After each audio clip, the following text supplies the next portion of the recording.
Welcome. It's indisputable. I'm your host, Rashad Richey, good to be with you. We got a lot of show today, a lot on the agenda. Breaking down news of the day, we have Mr. Dan Evans. He's back, host of Power Report, audio face. All right, we're gonna talk to him about a lot of news today. And in the bullpen, my debate segment, we have Olivia Rundu, conservatarian journalist and activist, discussing left-leaning policies and right-leaning policies. Top story of the day, a white male wanted for murder was active in a home invasion. The police come, they try to negotiate with him. He comes downstairs, he stabs one of the cops 6 times. They don't shoot him. They then try to wrestle him to the ground. They don't shoot him.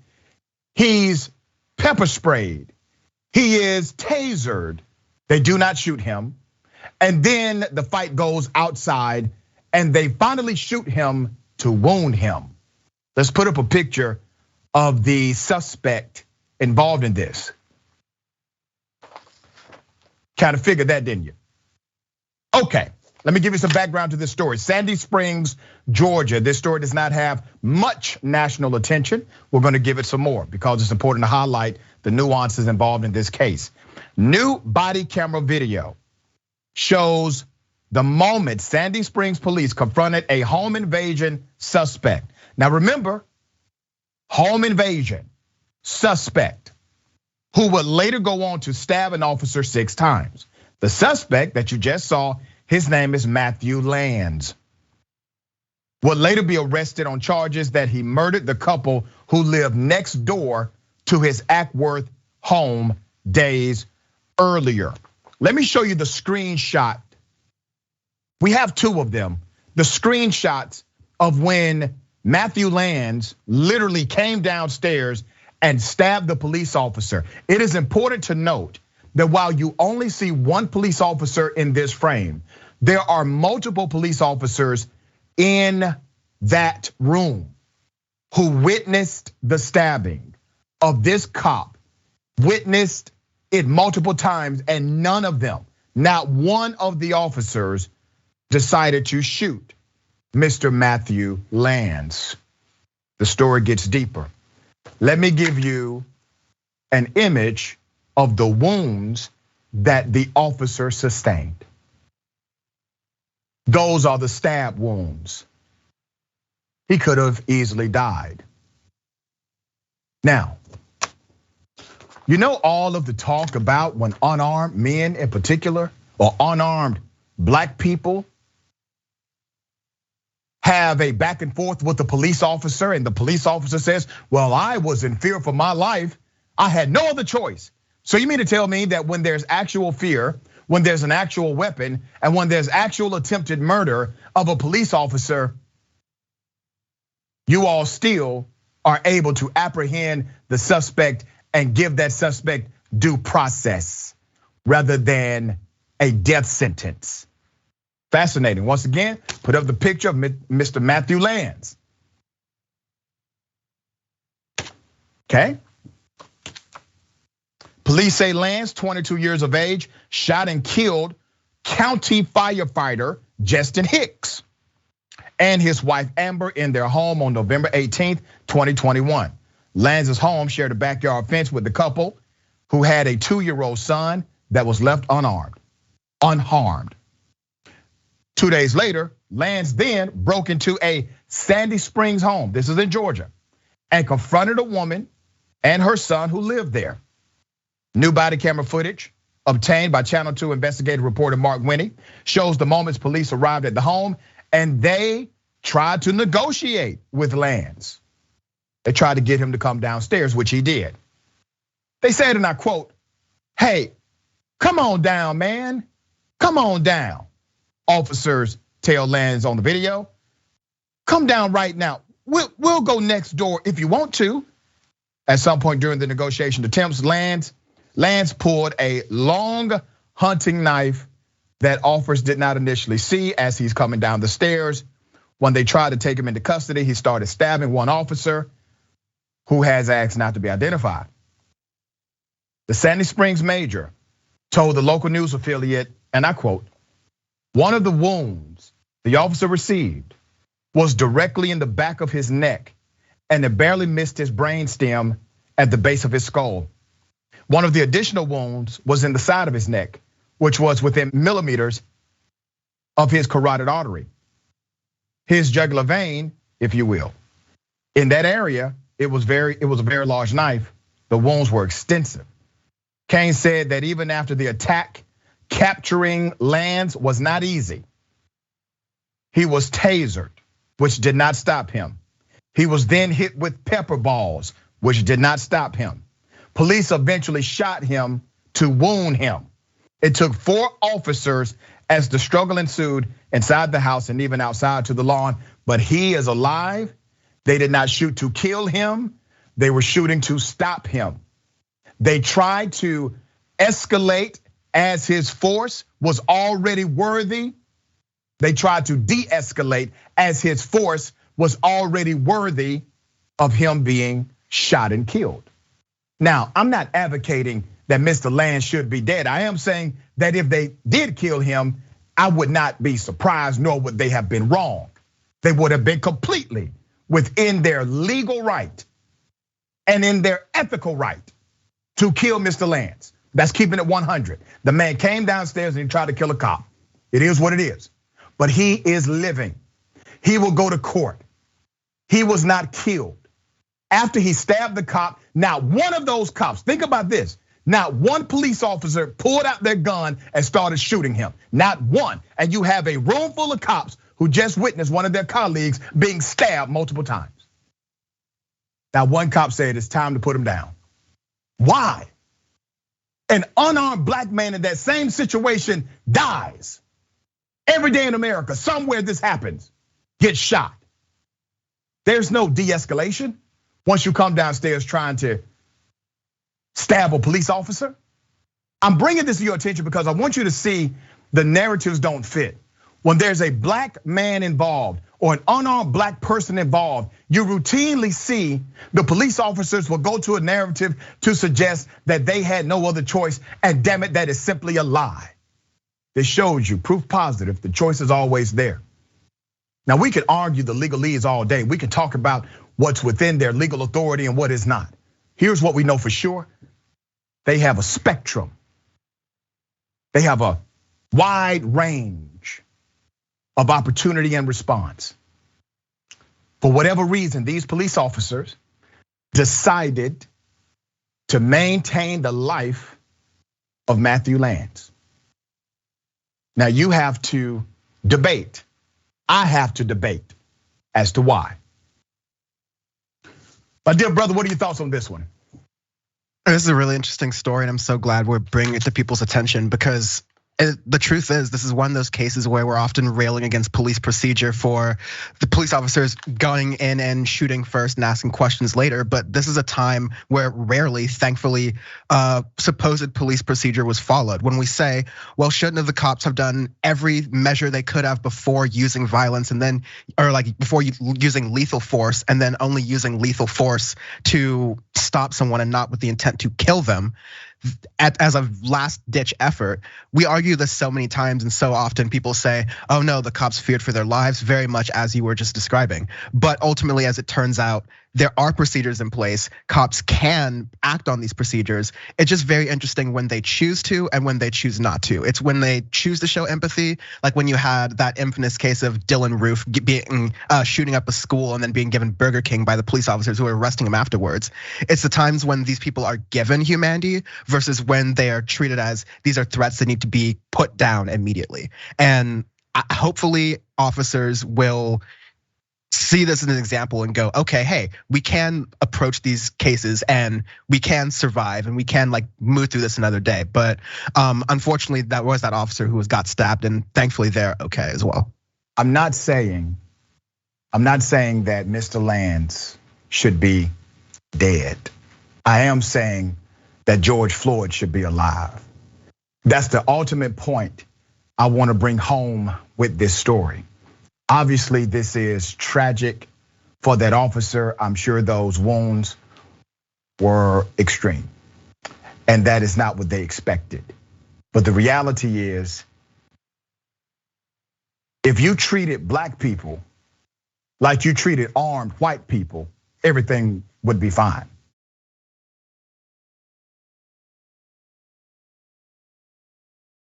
This woman, she claims to be an actress. I checked, she's barely an actress. She would rather rescue animals than refugees.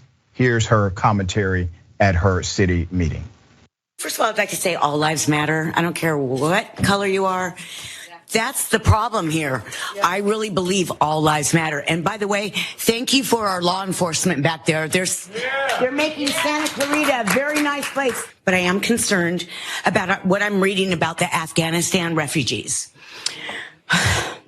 And now you want us to have our taxpayers all put in money for these people that the government, which we know is crooked, and they lie. They say they're vetted, but y'all know that they're not. And those people in the back are going to have to work double time for those people.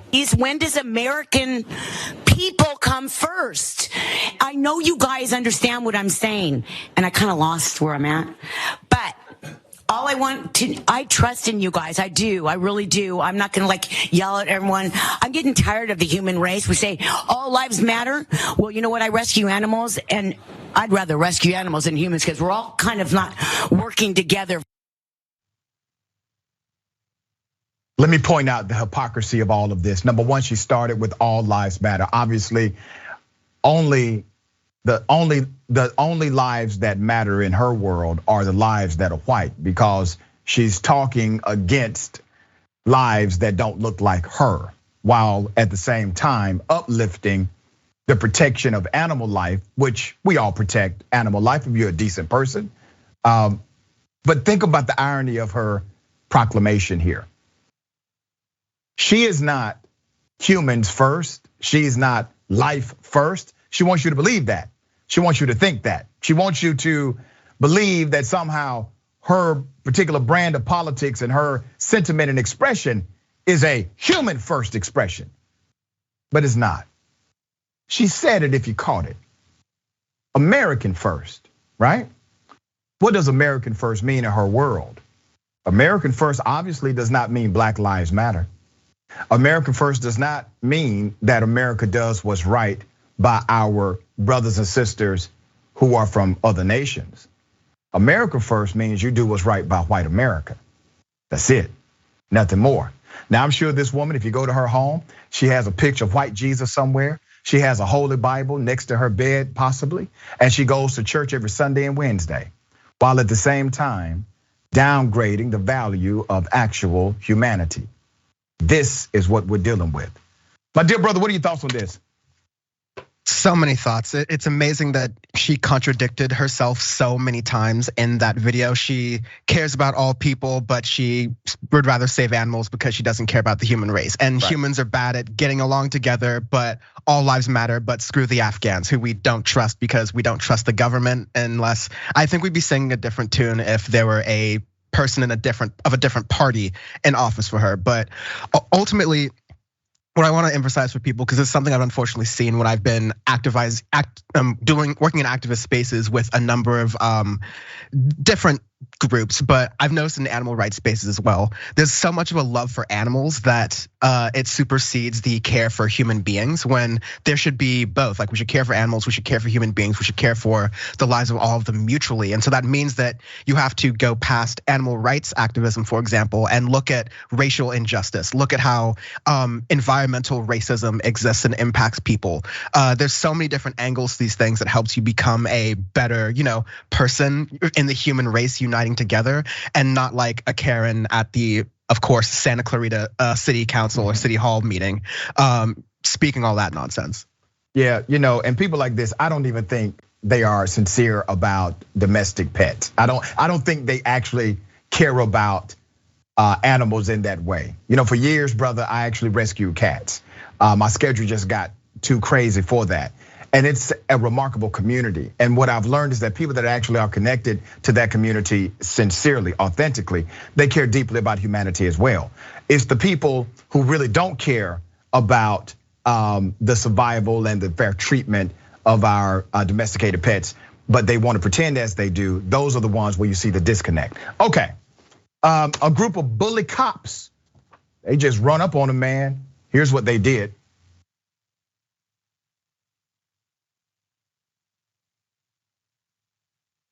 Okay, so you see this happening, all right? There it is.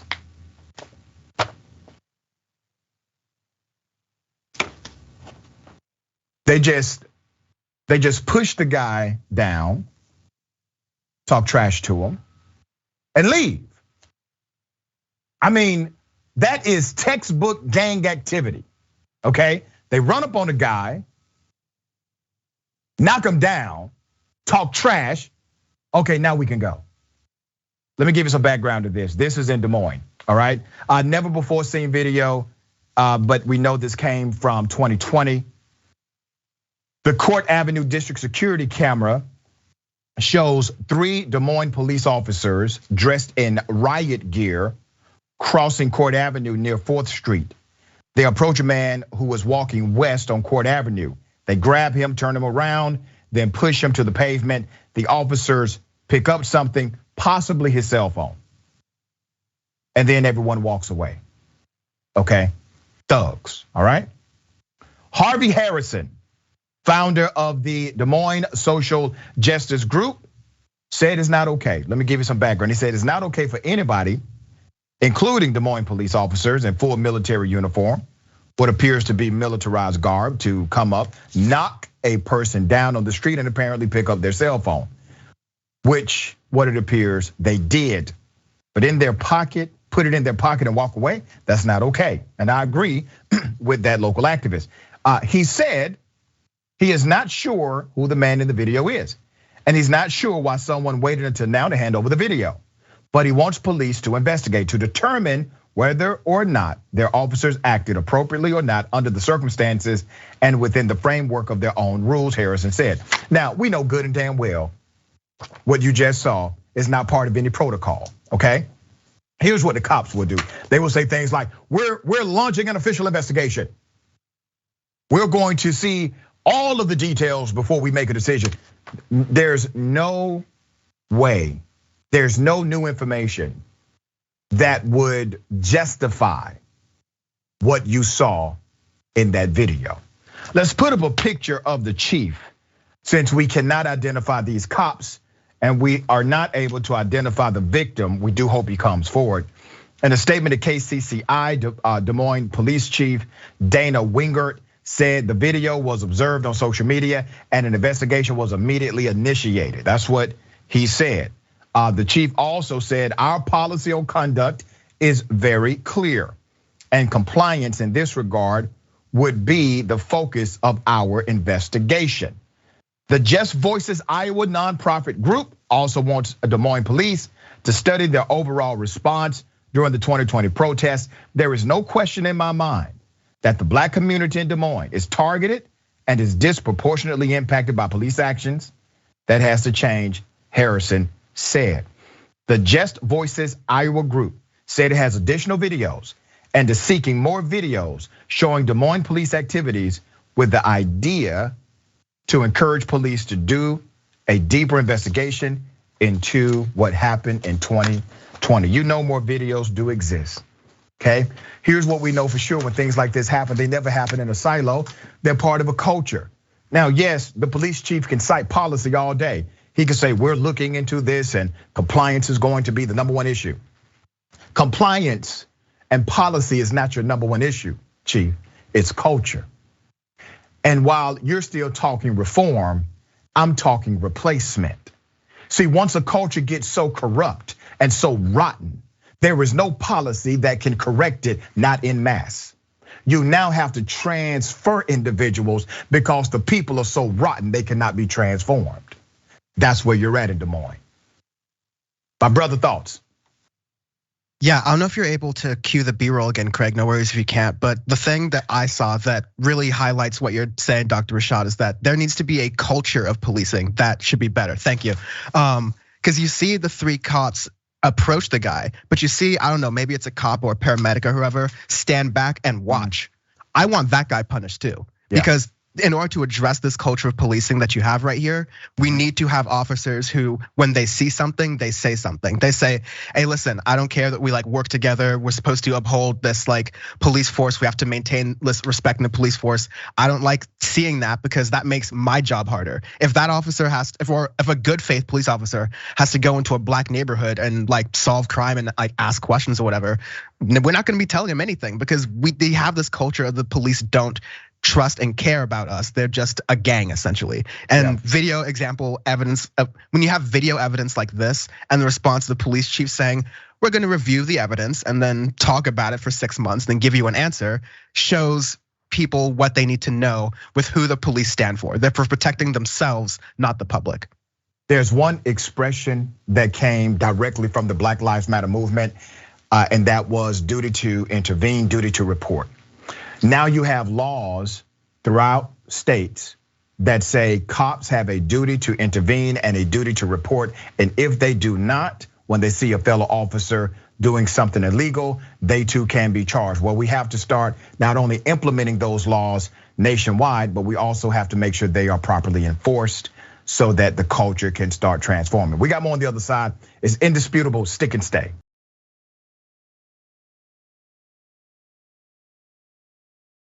Remember, every day the watch list, okay? The watch list, J.R. Jackson live weekdays, 12 p.m. Eastern time, 9 a.m. Pacific time. Find out stories that you should be paying attention to. He covers so much ground: news, politics, culture, current events, sports, and more. This is a 10-week test series on TYT. You can support JR by watching live every day. And don't forget to subscribe and follow at youtube.com/watchlistTYT and facebook.com/watchlistTYT. We got a petition, all right? Very important petition here.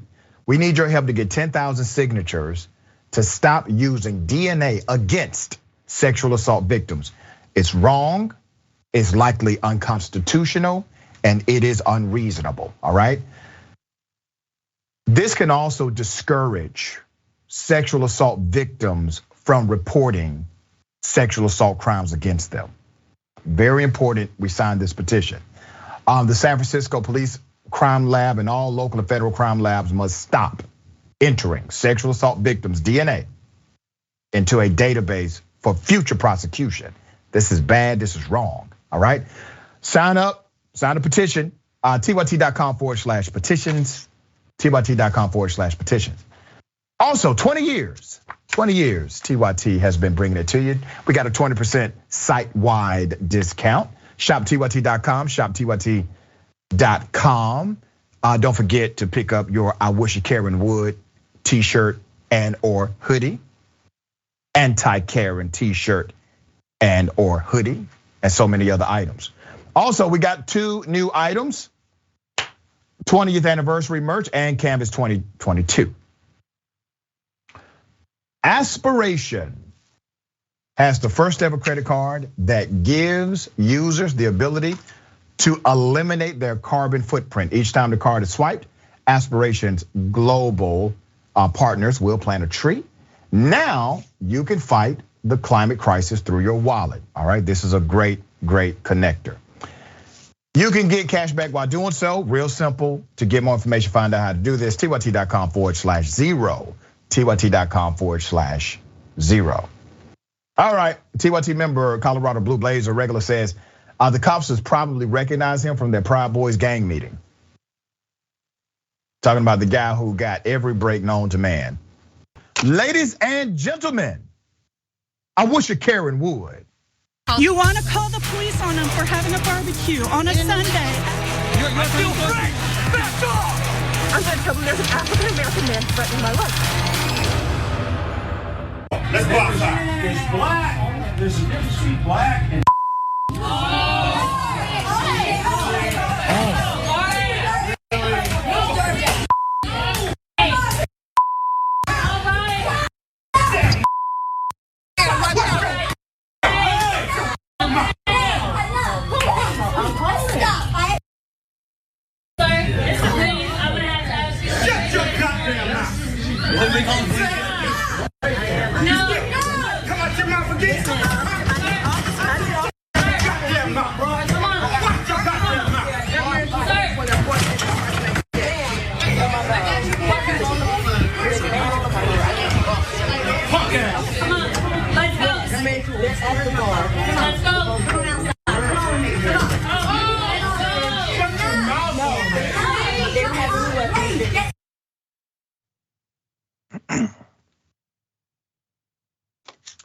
consequences and repercussions. Now, I don't advocate nor condone violence. In this situation, these two gentlemen were already in a back and forth exchange. The white male decided to throw the N-word into this altercation. Sounds like mutual combat opportunity here. If you're in an argument and you decide to call the other individual that you are about to fight the N-word, let this be a public service announcement. Something like that may happen, okay? Now, I think the guy who was aggressive in the slaps was actually pretty benevolent. He never gave him a fist. He slapped him the entire time, all right? There was a move, I don't know if you all saw this, but he did something with his hat at the end of this that was just quite interesting. Here it is.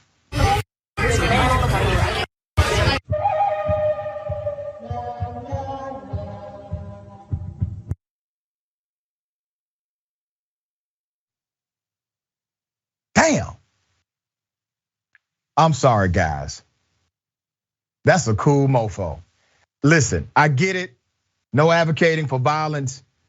We all understand what happens. You call somebody the N-word, you're talking about fighting them, fights happen, okay? But that hat flip, can we play that one more time, Jordan? Can we do that again? All right, I gotta see that one more time. Look at this. Fascinating. Damn. All right, listen guys, just stop calling people the N-word, okay? Dan, what are your thoughts here, brother? Yeah, I mean, that white person's mouth was writing checks that his hands couldn't cash very clearly. And yes, we don't condone violence, but I do condone if you're going to get in a verbal argument with someone, do not use racial language or terminology towards them, because then every single video I see when that happens, they just go Super Saiyan on the guy. And it's just like, it's insane. It's like, a lot of pent up anger and frustration from the historical weight of these words and the everyday experiences kind of culminates in those slaps. Like it's, as a black person, entertaining to watch in that regard, but obviously this don't escalate it to violence, but also don't escalate it to racial terminology for other people as well. Well, yeah, I mean, in many jurisdictions would actually interpret once the N-word was used, that was inciting violence. So it's not necessary that there's a physical altercation first.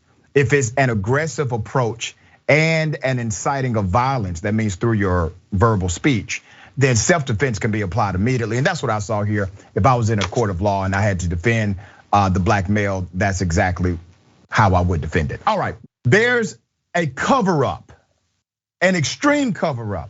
Let me first give you their mug shots. These are people that are school teachers and principals. Put up their mug shots. These officials, and keep their mug shots up. These officials at a private Christian academy in Texas are facing felony charges because they failed to notify authorities after a 9th grader was sexually assaulted by another student during a hazing incident inside of the school. Keep their mug shots up.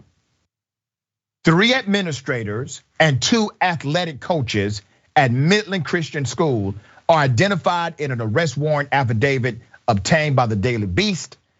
Who do you have up there? You got the superintendent, Jared Owen Lee, secondary school principal, Dana Elizabeth Ellis, athletic director, Gregory Neal McClendon, assistant secondary principal, Matthew David Counts, and basketball coach, Barry Lee Russell. You know what's common about all of them? They are all in leadership positions.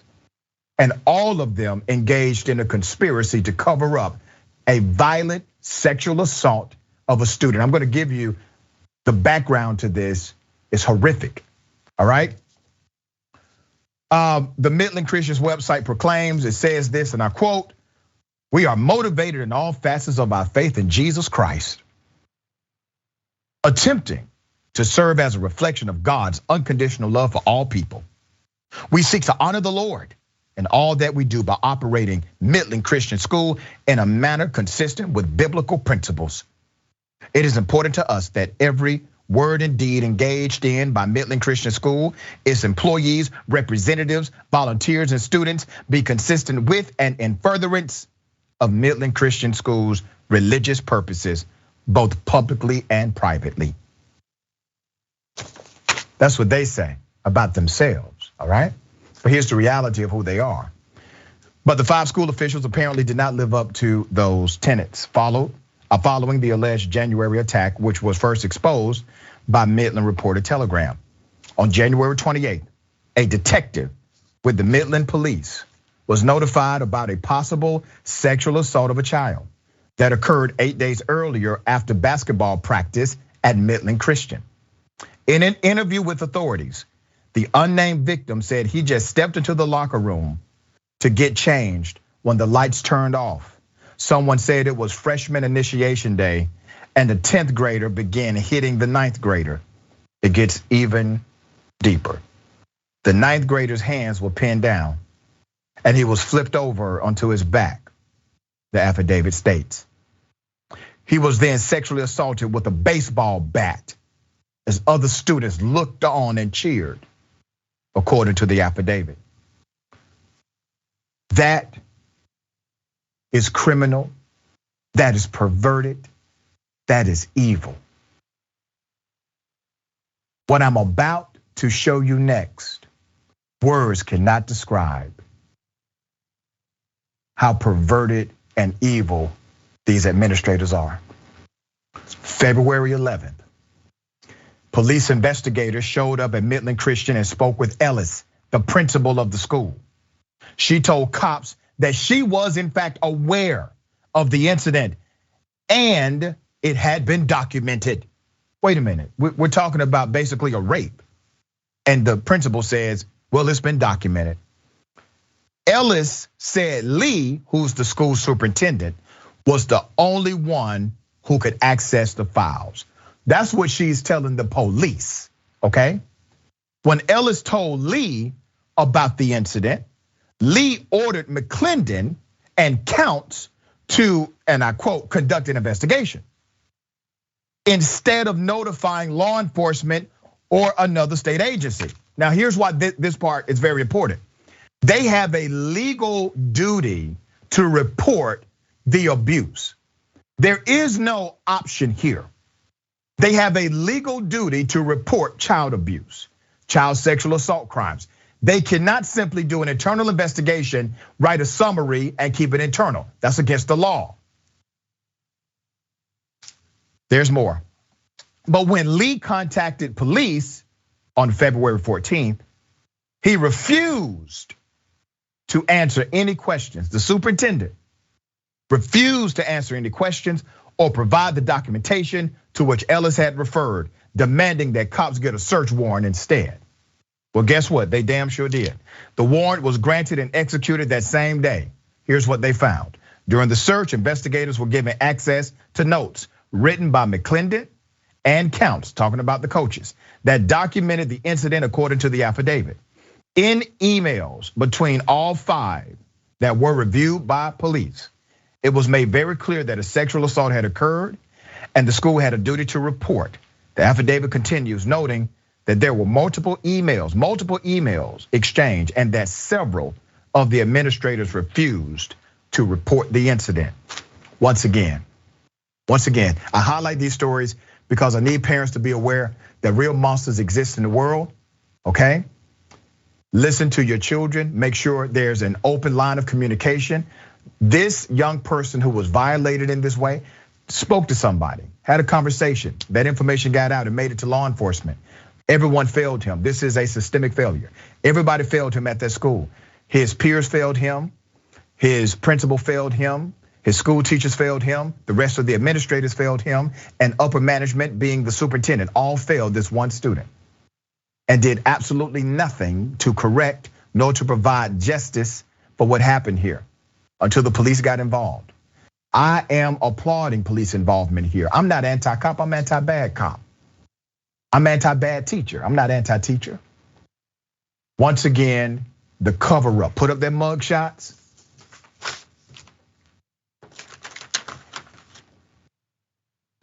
Okay. They were all in on it. Every single one of them. Now here's the question I got for you. Do you think this is the first time they've covered up something? All right. Dan, thoughts on this case? It's a shame that they call themselves a Christian school, and we had the first graphic where you're going what they have, all these different principles they claim to lead their school by, when at no school, if as a thought experiment, we had a satanic school, I don't even think that they would handle it in this situation. Satanists are perfectly fine people. I don't know why I use that example, but it's like there's no religious context where on a human level you take this situation and as adults in the room, literal adults in the room, you brush it under the rug or ignore it. I don't care if he's a star athlete. I don't care who his parents are. This is a heinous act. And the fact that the adults in the room, like top down, covered it up in that school district, people should be questioning what are the Christian values that they practice, not only in their jobs, but around the rest of their lives. Like, are they really consistent with the teachings of the Bible? And is that something that they want to have a culture around, have a community around? I think there's definitely some tough questions for that community. Yeah, well said. All right, we got more on the other side. It's indisputable. Stick and stay.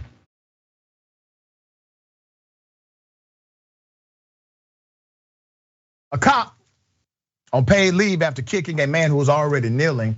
The man was having a mental health episode. Here's the video.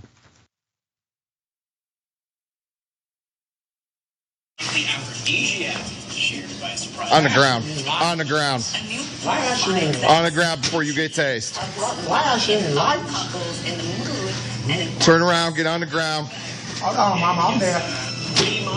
Mama ain't on. Turn around, get on the ground. Get on the ground, face down. On the ground, face down, you will be tased. On the ground, face down, you will be tased. Face down on your stomach. On your stomach. On your stomach. Stay down. Put your arms out now. Face down on your stomach. On your stomach. I got credentials on me. On your stomach. Stay down. Put your arms out now.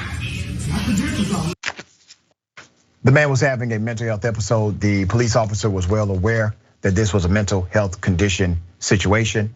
He still treated this individual in such a harmful manner. Let's put up a picture of this cop. His name is Officer Ian McInnes. That's him with his K9, all right? This East Cleveland cop is on paid administrative leave, pending an excessive use of force investigation after witness video was shared on social media of him kicking an already kneeling man in the back. The black man on the ground waiting to be handcuffed was handcuffed shortly after the kick. He showed no resistance. He was also having a mental health crisis. Officer McInnes, who has been with the department for 5 years, is now on paid administrative leave per the department's collective bargaining agreement, Police Chief Scott Gardner said. McInnes repeatedly ordered the man to get down and put his face on the ground during the incident, which happened early Monday at Best Steak and Gyro's house on Euclid Avenue near Forest Hills Boulevard. That's according to call logs and body cam video of the incident. The officer actually did suspect that the man was going through a mental health issue. The man was taken to the University Hospital for a psychiatric evaluation, according to the call logs. McInnes reportedly advised the staff at the hospital that the man was being aggressive. Meanwhile, as McInnes and the man were in the hospital lobby waiting, the cop said, and I quote, "Lucky you didn't meet my dog. Last person had to have reconstructive surgery on his arm." I mean, he's at the hospital while, think about this now. He's at the hospital while this man is undergoing a psychiatric evaluation. And while he's at the hospital, he tortures the man again after physically assaulting the man and threatening the man with his dog. while he's there for a mental health check, okay? According to the police, the man was causing a disturbance. Officers went to the restaurant just before 4 a.m. because a caller said someone was being aggressive toward customers. The officer approached the man on a payphone inside of the restaurant. He pointed a taser at the man and demanded he get on the ground, according to the body cam video. The man got off the phone, put his hands behind his head and kneeled. The officer continued to yell at him to get on his stomach. The body camera video does not show the officer kick the man in the back. Gardner said someone shared with him a video circulated on Instagram, which does in fact show the kick, okay? Gardner immediately ordered a review after watching the video. The police chief said, and I quote, "As soon as I saw it, I called and asked for an internal review. Obviously, looking at it from the onset, it doesn't look good. It looks pretty bad." You're damn right it looks bad here, chief, all right? "I advised internal affairs to commence an administrative investigation only because we actually had not had a complaint from the party." Now, this happens routinely, all right? The man is still identified. He's unidentified. He's unidentified. He has not come forward with a complaint, and he may not. And this is why it's important to be the hero for other people, to document. You know, the unsung hero in this entire social justice movement and criminal justice reform movement and police reform movement has been the smartphone. But it also takes you, it takes me. It takes us being willing to record, to document, and everybody who knows me, they know this. I don't give a damn where I'm going. If I see someone having an interaction with a cop, I stop my car from a safe distance and I record every time. I will call the function and tell them this is why I am running late. I'm recording a police encounter, okay? It's that important. All right, Dan, what are your thoughts here?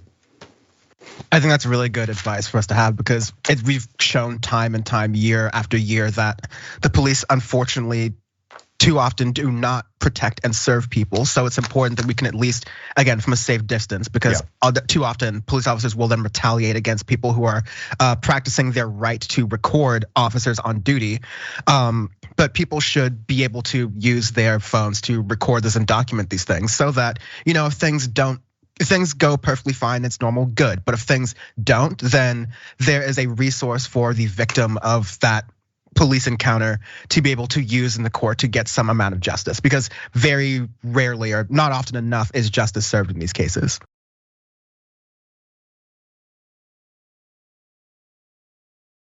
Let's put up the mugshot of these two cops who have been charged with a heinous crime against two women. And I'm going to paint a parallel here. Flint police officer and former Genesee County Corrections officer are both now charged with criminal sexual conduct. Caleb Tierney, 25, that's the person on the left, is charged with 1 count of first-degree criminal sexual conduct. And Cameron Zaylor, 24, is charged with 2 counts of first-degree criminal sexual conduct. Let me give you the background to this. The charges stem from an incident that allegedly happened back in December involving a 19-year-old woman and a 21-year-old woman at Tierney's residence, all right? According to the prosecutor, he said one of the 2 victims knew Tierney from a gym. Tierney allegedly sexually penetrated one of the women when he knew she was physically helpless, okay? The women came forward after the incident, leading to an investigation by the Linden Police Department. Investigators could not comment on whether the women were drugged before the alleged rapes. The county district court judge has set Zaylor's and Tierney's bonds at $50,000 each. Both are scheduled to appear in court again on March 3rd. We're gonna follow this story all the way through. The Flint Police Department says Tierney was moved to desk duty when the allegations surfaced in December. All right, he's accused of rape. What did they do? They put him on desk duty. He was suspended without pay and removed from active duty this week after criminal charges were formalized. Flint police are conducting a separate internal investigation into the allegations against the cop. The outcome of that investigation and criminal proceedings against him will determine whether he returns to work with the Flint Police Department. Now, we've covered multiple stories on Indisputable that show direct links to police officers and sexual assault crimes. We have shown that right here on Indisputable, from minors to adults, all right? there's a problem here. There's something going on here. One of the advocacies that I promote is to make sure that police officers are routinely screened through a psychological evaluation every 6 months. It needs to happen every 6 months, period, okay? And it's not. In the UK, let's put up the picture of this guy.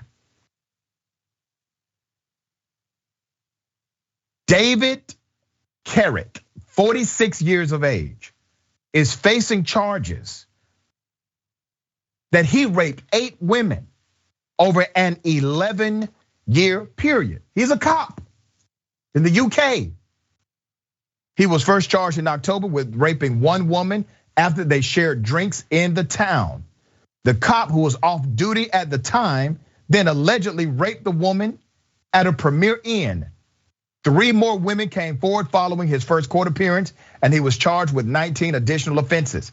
He allegedly falsely imprisoned 1 woman in a cupboard under the stairs and sexually assaulted 3 of the others by urinating on them.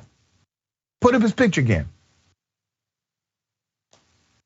Now remember, this is over an 11-year period. There may be more. He now has 29 counts. He's facing 13 counts of rape, 5 counts of sexual assault, 3 counts of assault by penetration, and 3 counts of coercive and controlling behavior between 2009 and 2020.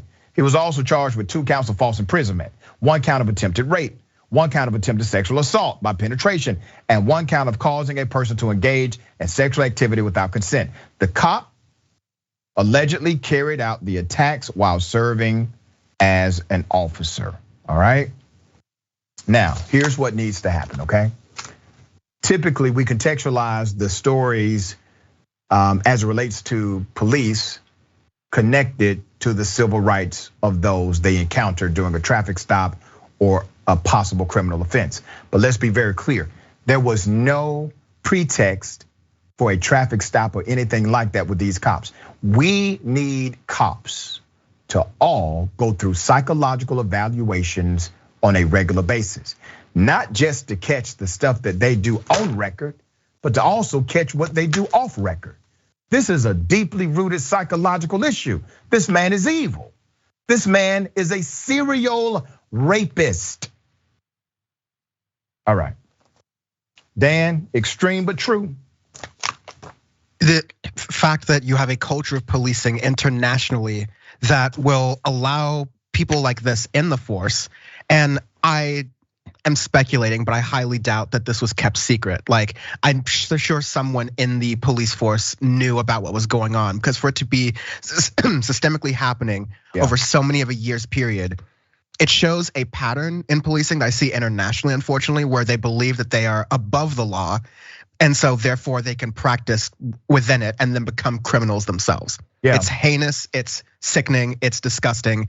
And until we see police actually change their culture through what you're saying, more mental testing, just having officers make sure that when they see something, say something, all these other different measures to make sure the culture of policing roots out all the bad apples. Only then will you start to see public perception of police officers start to change for the better. But it's such a long road coming. Yeah, and so here's the reality too, brother.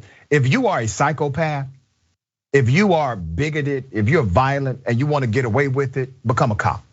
Become a cop, because there's a protection in that culture and they know it. That's why so many of them are part of it. There's a protection in that industry unlike any other industry on the planet, okay? And until we create transparency in that industry and we remedy these issues, you're going to still and continue attracting individuals who are like these cops we just mentioned. Remember, take care of yourself, take care of each other, take care of the planet. Remember, the truth is always indisputable.